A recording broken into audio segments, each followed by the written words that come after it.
What's up, YouTube? So today we are going to be going over what I feel is one of the best hybrid builds that you can focus on both good healing and area of effect damage. Now, before we get into this build, it is based on running with a good team, but not even a good Miko could save your team if they just plain fucking suck. So, if your team sucks, I'm sorry, this probably isn't going to save you. But if your team's good, or you randomly get hooked up with some good randos, then this build's going to work out for you. Up first, we have First Responder and Breathe Deep. First Responder gives you 30% movement speed when biosynthesis is active and you're using Healing Beam. And Breathe Deep gives you 100% slow effect on Cloud of Spores. Now, in my opinion, Breathe Deep is the better choice because First Responder is too much work and not enough return. 30% movement speed is okay, but it's for the duration of biosynthesis, so unless you're popping off your biosynth and heal beam constantly, you're not really getting anything from it. But with Breathe Deep, you add 100% slow on your Cloud of Spores and rack up kills and assists, mostly assists, which in turn help level you up. Next, we have Regenerative Aura and Heal Thyself. The Aura gives your biosynth healing over time effects to nearby allies, and Heal Thyself, while the synth is active, healing allies also heals Miko. I can't live without Heal Thyself. It is fucking amazing. This is way too beneficial to yourself and to your team. Being able to heal yourself and your teammates is basically a win-win. Plus, with Aura, it requires you to possibly get too close to the fight, and that could end up getting you killed. Next is Evolutionary Emergency and Swift Draw, and the Helix mutation Plentiful Healing. Evolutionary Emergency reduces cooldown across all skills by 15%, and Swift Draw increases reload speed by 50%. Plentiful Healing increases the healing granted to allies by 13 healing per second.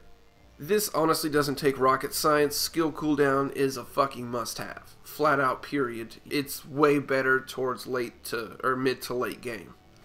And next is Trail of Spores, Spore Shock, and Sticky Spores.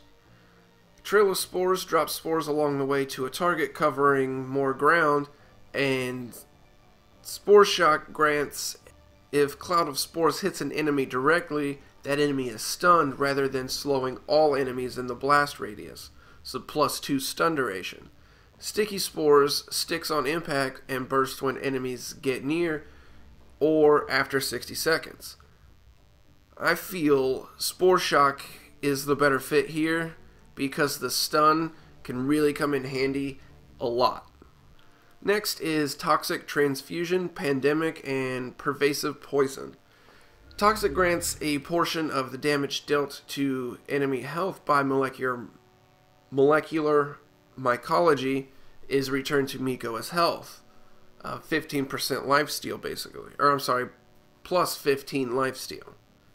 And if you're confused, it basically means the damage dealt from the kunai. That's what the molecular mycology poison is the kunai. And Pandemic grants your mycology's poison effects to spread to nearby enemies. Pervasive Poison grants any damage dealt by Miko applies mycology effect.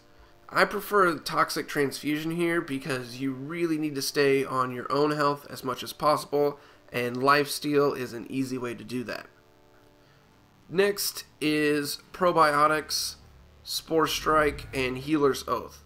Probiotics increases biosynthesis self-healing by 15 healing, and Spore Strike increases Cloud of Spores impact damage by 15. Healer's Oath increases the effectiveness of Miko's healing beam while biosynthesis is active by 25 healing per second.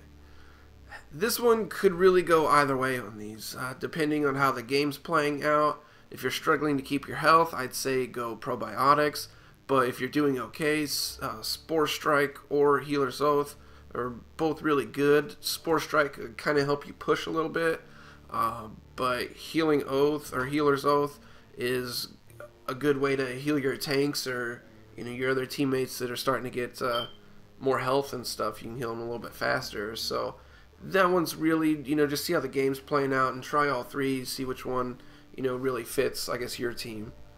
Next is Fight or Flight, Blade Slinger, and We Are Many. Fight or Flight briefly increases movement speed when taking damage by plus 30, and Blade Slinger increases the rate of fire on Miko's kunai by plus 20 attack speed. We Are Many reduces the cooldown of Fungus Among Us at the cost of reduced mushroom health. So 50% cooldown reduction in exchange for minus 214 reduced mushroom health. I'm going with Blade Slinger here because, again, movement speed isn't really that important, and the reduction for the mushroom health just to have it up is not even that good of a trade-off. So yeah, I'm gonna stick with Blade Slinger here because it's just flat out all the time working. If you're even getting to this point in the game, sometimes your games are over before you even get to this point. But if you're still in the game, then next we have Biosynergy and Residency. Biosynergy reduces the cooldown time of biosynthesis while using your healing beam, and Residency increases the duration of biosynthesis by 5 seconds. I'd stick with Residency here because you're going to get your biosynthesis back pretty quick, so you get a better use out of Residency this late in the game. Next is Spore Storm and Resilient Strain. Spore Storm enlarges Cloud of Spores AoE by 50%, and Resilient Strain allows Cloud of Spores to linger longer after bursting by 6 seconds. Spore Storm is what you want here. The 50% AoE radius is truly fucking awesome. And lastly, if you've made it to this point, you get Bark Skin and Vicious Strain. Bark Skin increases the max health of Fungus Among Us by 214, and Vicious Strain deals damage over time by 167 damage per second. I'm going to go with Vicious Strain just to add that extra DPS. Again, I guess it really depends on how your game's going. I tend to play slightly more aggressive than I probably should. But if, some of our guys are having an issue staying alive, or, if I can't keep them healed or whatever, then you should probably pop the healing.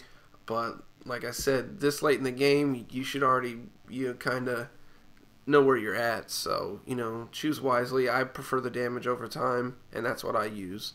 But, that one you could probably go either way on. Anyways, that's it. The build works really well. You won't deal significant damage, but you will rack up a lot of assists and a lot of heals. So, take it for what it is. Hopefully you get something out of it. It's going to keep your team alive, and that's the most important thing. So, hopefully you learned something, or at least you enjoyed the video. So don't forget to subscribe if you haven't. And you could like the video if you want to, but I don't really care either way. So, as always, thanks for watching, and until next time.